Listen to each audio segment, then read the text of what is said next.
Howdy folks, welcome back. So I've got a bunch of projects stacking up on me that I want to get done before winter hits. And on the top of my list is a rainwater collection system because I want to do some winter gardening this year. And I've got a little start going here. So among other things, we're going to make this today. We're going to get a start on this, and I'm going to show you I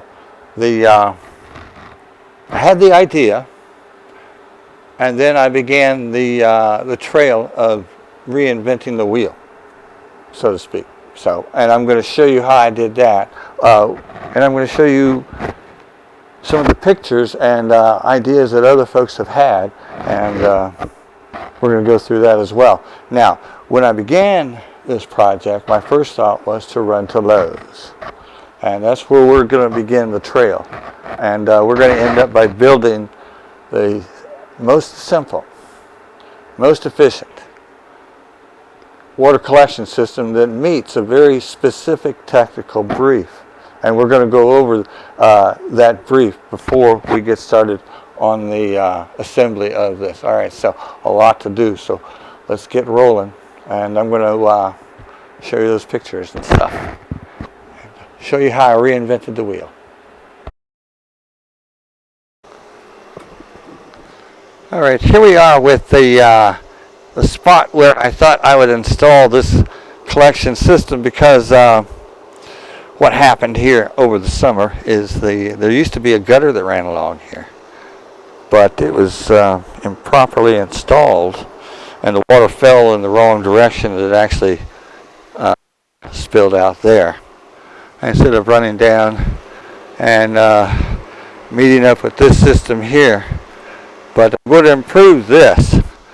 What I'm going to do is I'm going to install that bucket right here to catch it, and then I'm going to send it on down the line, because really all I want is just a little bit of water so that I can dash out and collect a little bit for my winter garden. I'm going to come along here and farther down the project, I'm going to make use of this area right here where we can install a cistern system in the basement here and collect a good bit of rainwater in larger quantities, and finish with the rainwater collection system here as well, where I send what's left on down to the Chesapeake. So Dan stopped by, bringing the gift of life and checking in on me, making sure that I'm staying busy enough. And I am. I'm working on this today. And I have what's set up here is a little slideshow that we're going to, it won't be bad, folks, I promise. But you mentioned something about chihuahuas at your house. I didn't know you had chihuahuas. No, I don't. I actually have a German Shepherd that probably sheds a chihuahua a day. Today is my day of housework, of cleaning dishes and vacuuming and keeping myself tidy. Okay. All right. Well, let's get to this then, folks. And after I get one more sip. There we are. Okay. So, very brief little slideshow presentation that I have for you here, folks. My first thought, of course, was to run to Lowe's, and this is a typical product, what they have for sale there. These things are, they range from 25 to 30 bucks, really pricey, very poorly made, and standing in the aisle of Lowe's looking at this thing, I developed what I would call my brief, and that is two things that I definitely want in mind. This one is very poorly constructed, and as you can see, it's going to leak all around, just everywhere. Okay, so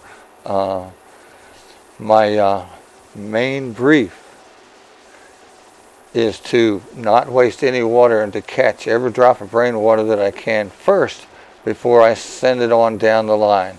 to the Chesapeake. So I want to fill up my supply first, and I don't want to waste any.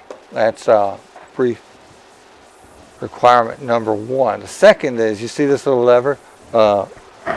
They think that I want to run out in the middle of a rainstorm and flip that lever when my supply is full, and I don't want to do that. So I want it to be automated in such a way that I don't have to run out in the rain. I don't want to have to do anything with this except fish some water out of it time to time. So I started getting, I looked at another same deal right here, a little less waste, but it's just gonna flood out in this seam right here, and you still have to run outside. As you can see, they think that you're gonna go this and this way. I've also seen, this is where I was headed in my mind until I simplified this even more, where I was going to come up with a way for the a ball to raise up and as a stopcock and stop the water, so that once my supply is full, the rest would run out. Complicated at best. Prone to difficulties because now you're relying on a complete seal around here, and this will work for a day, maybe two. So I failed there. Now these things, I have a little something here for you. Some of these things really get expensive. And we're going to check this out very quickly right here. Their business is rainwater collection, and for 180 bucks, we'll do that. But I have another idea.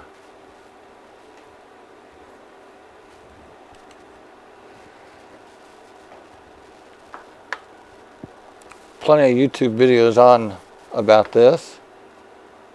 So they all look kind of complicated, and as I said, I've come up with something just a little bit easier to do. It doesn't involve any of this. So there's that. Now what I've settled on is, where is it? It's right here. What I've settled on is something similar to this. This is good, almost. It's been overcomplicated. We're going to simplify this even more, because I can see from here that he has installed his little ball to shut things off up here at the top. Like I said, I don't think that's going to work. He also has an inline filter. And believe me, the only time you're ever going to think about this thing is when it's plugged during a rainstorm. So this is a bad idea. You're going to want to filter somewhere else besides out in the middle of the rain. Okay, but basically we're close. He's got two sources of collection coming in here, but what we're going to do is, as you can see from this spot right here, we don't really need anything because of the way the nature of water, and that is it's going to rush down here first. Once it gets to this point, there about right there, it's going to naturally want to fall over down here, and this can be your runoff to the Chesapeake. So once your supply is full, you don't need anything.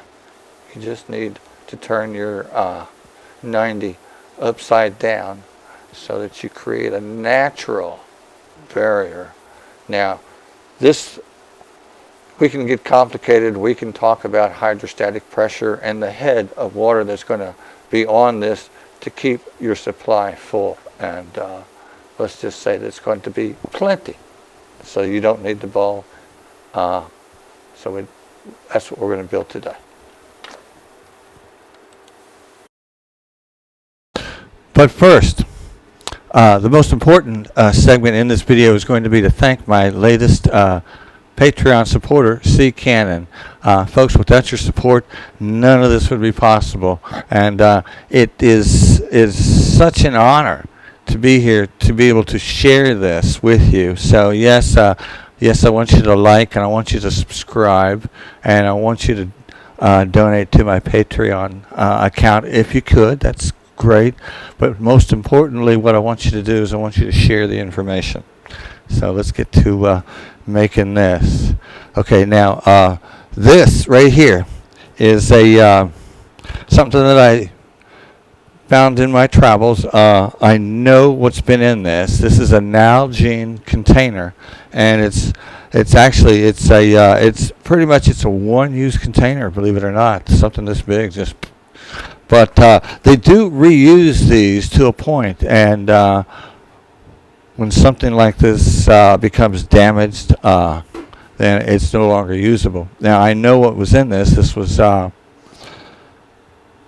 wax, acrylic floor wax, and I suspected it would be one of two things. It would be either detergent for floors or the floor wax itself. So I tested it by a very scientific means, and I splashed some vinegar down in there, and sure enough, I saw some acrylic precipitate out. So didn't have to worry about it anymore. I knew that once the acrylic dried, I'd have a nice acrylic shell inside here to store water. So these things are, they don't like being outside much. I think perhaps that's why this thing has a couple of cracks on the top, and that doesn't matter because I will be installing a way to pump some of this out and also to filter it a bit. So that's also coming. So you do need filtering, but in such a way that you don't have to do it during a rainstorm. So, okay. So basically it's got a couple of holes here. And I took out the bigger one, and it just so happens is a 1.5 inch PVC flange where it goes from PVC to the smaller stuff, the little drain pipe. Okay, that fits in there just great. Got a little hub, nice and secure. Screw it down tight, and I'm good to go. And from there, it is a matter of gluing this stuff. Cut to whatever length suits you. Okay. Using the pipe glue and primarily the primer first and then the glue. I took a plumbing class once, and the instructor said to only put glue on one joint. Right, so one side. That's what he said. So I do that. No, I don't. I'm probably like the rest of y'all. I'm just not sure, so I still glue both ends. So, okay, so we're going to cut it to whatever length it needs to be to reach up to that existing gutter. And then we're going to cap it off there. Down close. Little segment there. Okay, and then from here, this is going to be the runoff to the next system, which is where that is existing. And from there, we're going to collect more water coming from another direction. There's a lot of roots here.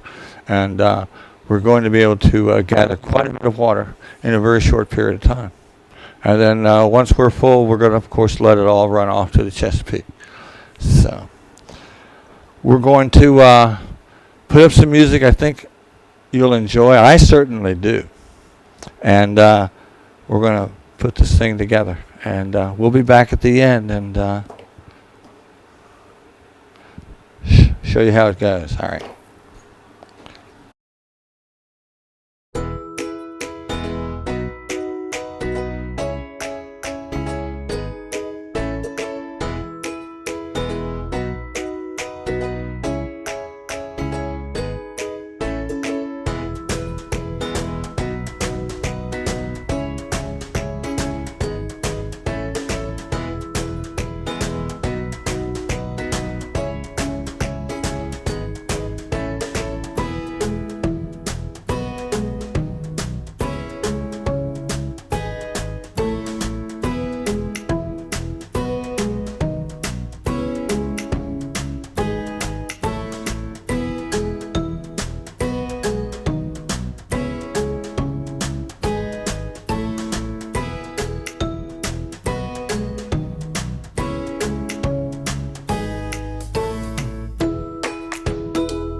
Well, there it is.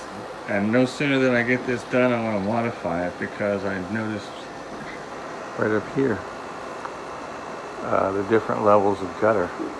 And I'm thinking that I want to take my little split there and put it up there. A couple of different reasons. It cuts down the volume of water that I have to handle, and it gives me a much greater head pressure for what's in the bucket. I can get a little free pumping action going on for me.